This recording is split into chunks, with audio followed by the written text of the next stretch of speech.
नमस्कार।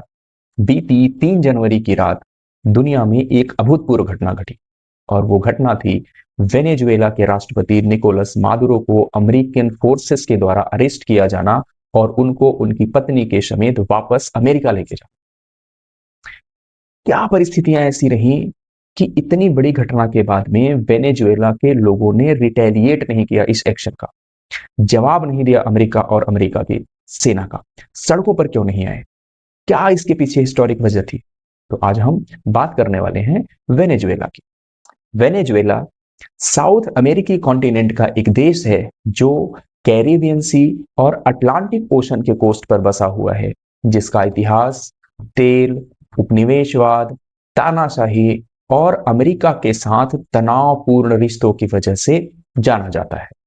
अगर हम मेडाइवल टाइम से बात करें तो वेनेजुएला में भी पूरी दुनिया की तरह आदिवासी और जनजातीय समूह रहा करते थे, जैसे गुआइकारो, कैरिब, कुइका, अरावाक इत्यादि।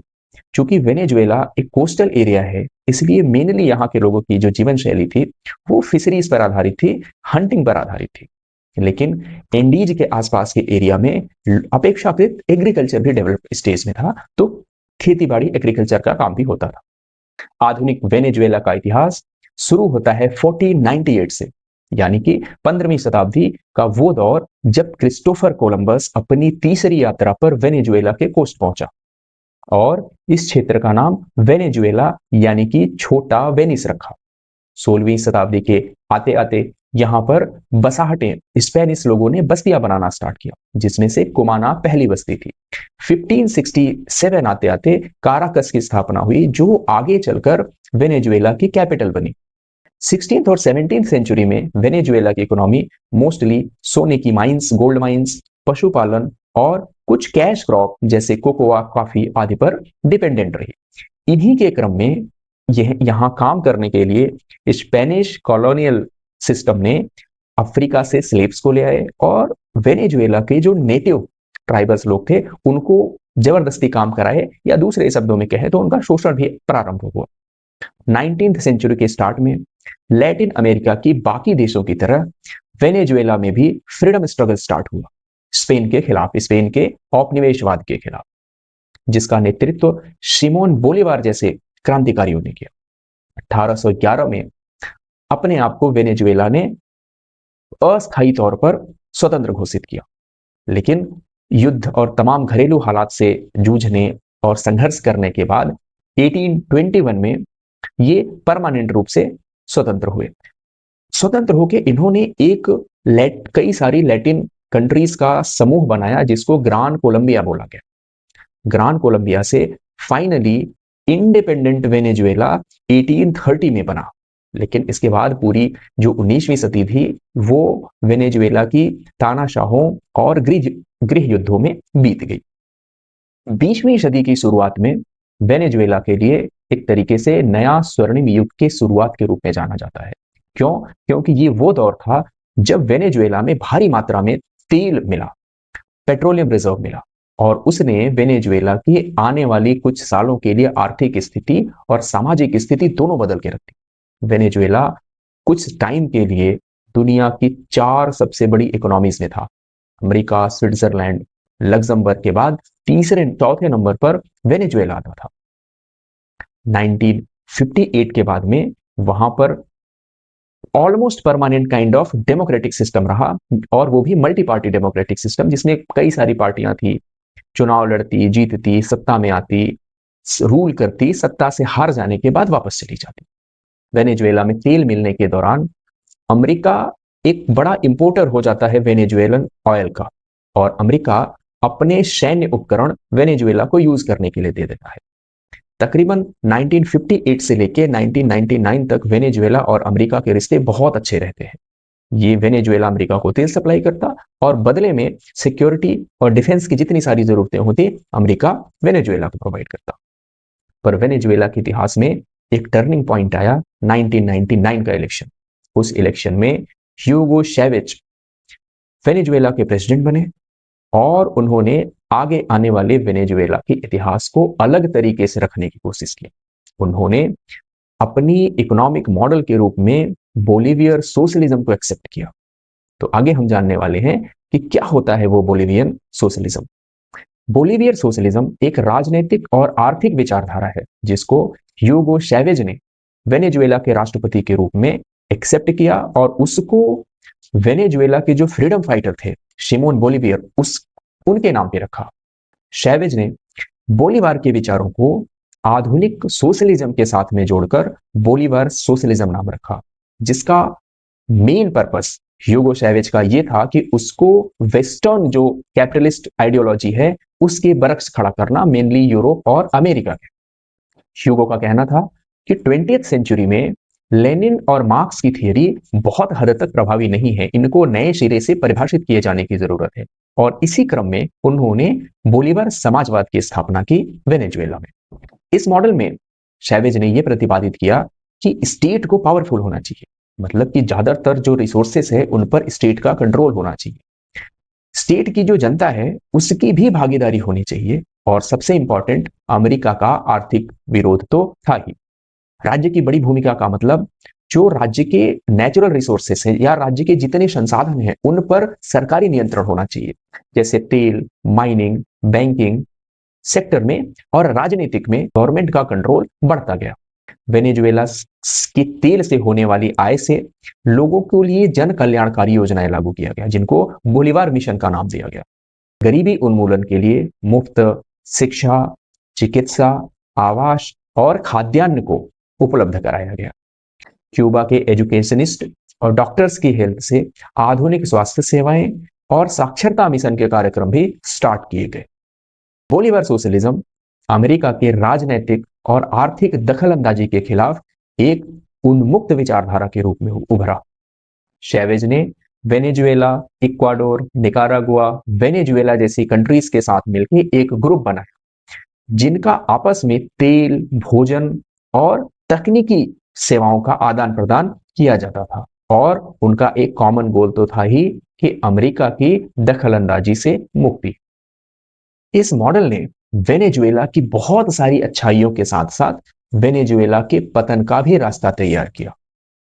तेल पर अत्यधिक निर्भरता ने किसी और सेक्टर में सरकार के ध्यान को खींचा ही नहीं, अर्थात अगर हम दूसरे शब्दों में बोलें तो तेल पर इतनी ज्यादा निर्भरता थी कि सरकार ने agriculture, industry, service sector in सब में कोई ध्यान नहीं दिया, और सरकार के रेवेन्यू का एकमात्र जरिया सिर्फ और सिर्फ ऑयल का उत्पादन ही, ऑयल का प्रोडक्शन ही बना रहा, जो कि भविष्य में चलकर जब तेल के दाम कम हुए अंतरराष्ट्रीय बाजारों में 2014 के बाद में, वो वेनेजुएला के लिए एक प्राणघातक स्थिति पैदा कर गया। जब तक अंतरराष्ट्रीय बाजार में तेल की कीमतें अच्छी थी, वेनेजुएला में सब कुछ ठीक ठाक चल रहा था, उनकी जन कल्याणकारी योजनाएं भी सही चल रही थी। लेकिन इसी बीच में 2013 में चैवेज की मृत्यु हो जाती है और उनके उत्तराधिकारी के रूप में निकोलस मादुरो सत्तासीन होते हैं। निकोलस मादुरो के आते ही अंतरराष्ट्रीय, उनकी वजह से नहीं बट अंतरराष्ट्रीय मार्केट में ऑयल के प्राइसेस कम होने लगे।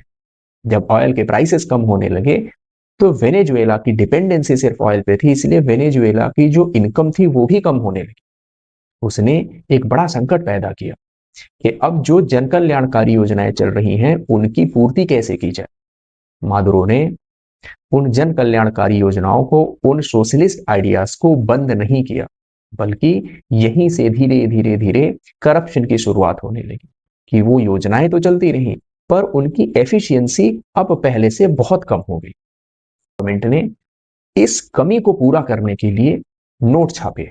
छापने की वजह से यह हुआ कि जो वेनेजुएला की करेंसी थी उसका मूल्य बहुत ज्यादा कम हो गया।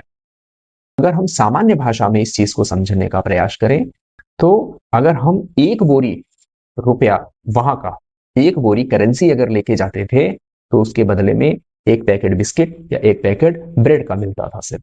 ये हालत हो गई थी इन्फ्लेशन की वेनेजुएला में आफ्टर 2014। और मेजर गलतियां की। पहली गलती ये कि उन्होंने ऑयल इकोनॉमी का कोई ऑल्टरनेटिव मॉडल ढूंढने की कोशिश नहीं की। इसका मतलब कि उन्होंने किसी अन्य स्रोत से वेनेजुएला में इनकम बढ़ाने की कोशिश नहीं की। उन्होंने इंडस्ट्री को नहीं बढ़ाया, उन्होंने प्राइवेटाइजेशन को ग्रो नहीं करने दिया, एग्रीकल्चर को उस तरीके का सपोर्ट नहीं मिला, जिससे इनकम के दूसरे स्रोत जो थे वेनेजुएला में वो डेवलप नहीं हो पाए और उनकी जो गरीब कल्याण की योजनाएं थी वो एज इट इज चलती रही। वेनेजुएला की economy day by day deplete होती गई। मादुरो के टाइम पे इन्फ्लेशन तो हाई था ही, पर मादुरो ने दूसरी गलती थी राजनीतिक, कि वो धीरे धीरे एक डिक्टेटर में तब्दील होते गए, वो एक तानाशाह में तब्दील होते गए। अपने राजनीतिक प्रतिद्वंदियों को वो जेल में डालने लगे। इलेक्शन में 2017 के इलेक्शन की बात की जाए या 2024 के इलेक्शन की बात की जाए, दोनों में उनके ऊपर रिगिंग के आरोप लगे कि उन्होंने न्यायपूर्ण तरीके से इलेक्शन को नहीं जीता। ये मेन दो वजहें थी जिसकी वजह से वो वेनेजुएला के लोगों का विश्वास खोते गए धीरे धीरे, और अंत में परिणति ये हुई कि जब अमेरिका वेनेजुएला के राष्ट्रपति निकोलस मादुरो को उठा के उनकी पत्नी के साथ अमेरिका ले गए, तो वेनेजुएला में किसी तरीके का कोई प्रोटेस्ट नहीं हुआ। लोगों ने कोई रिटेलिएशन नहीं किया, लोग सड़कों पर नहीं आए। क्यों? क्योंकि उनको अपने राष्ट्रपति से कोई सहानुभूति नहीं थी। इन सब के बीच में अमेरिका के साथ विवाद छूट गया। अगर हम अमेरिका के साथ वेनेजुएला के विवाद को देखें तो 1958 से 99 तक चीजें सब बिल्कुल दुरुस्त चल रही थी। सैवेज के 99 में आने के बाद से anti American policies Venezuela adopt करता चला गया, जिसको मादुरो ने कंटिन्यू किया। ये वजह थी कि धीरे धीरे धीरे वेनेजुएला अमेरिका की आंखों में खटकने लगा। जनवरी को जब अमेरिकी रिजीम ने मादुरो और उनकी वाइफ को अरेस्ट किया, तो उसके पीछे अमेरिकन प्रेसिडेंट ने तर्क दिया कि मादुरो ड्रग तस्करी, ड्रग्स को अमेरिका भेजने में मादुरो का रोल है और वो आतंकवाद, उस एरिया में आतंकवाद को बढ़ाने में उनकी भागीदारी है। इस वजह से इस आरोप में उनको गिरफ्तार किया गया। लेकिन अगले दिन उनका जो असली मोटिव था वो उन्होंने खुल के बोल दिया कि हमें वेनेजुएला के ऑयल रिजर्व्स पर कंट्रोल चाहिए था। मादुरो और उनसे पहले चेवेज ने जिन अमेरिकी कंपनीज को वेनेजुएला से बाहर खदेड़ दिया था, उनको ट्रंप दोबारा चाहते थे कि वो आए, वेनेजुएला में काम करें और वेनेजुएला की जो तेल है उसको इंटरनेशनल मार्केट का हिस्सा बनाए और उस पर अमेरिकी नियंत्रण को भी बढ़ाए। ही नहीं रुके, उन्होंने आगे आने वाली जो इंटरिम प्रेसिडेंट है डेल्सी रोड्रिगेज, उनको धमकाया भी कि अगर वेनेजुएला अमेरिका के बताए रास्ते पर नहीं चला तो मे बी भविष्य में अमेरिका वेनेजुएला के साथ में वॉर के लिए भी जा सकता है। इससे हास्यास्पद बात क्या हो सकता है कि 21वीं सदी का पहला क्वार्टर बीत गया, हम 2026 में ये बात कर रहे हैं और इस समय भी दुनिया के प्रभुत्वशाली देश किसी को अपनी कॉलोनी बनाने में हिचक नहीं रहे हैं। अपना कॉलोनियल माइंडसेट वो बदलने को तैयार नहीं है।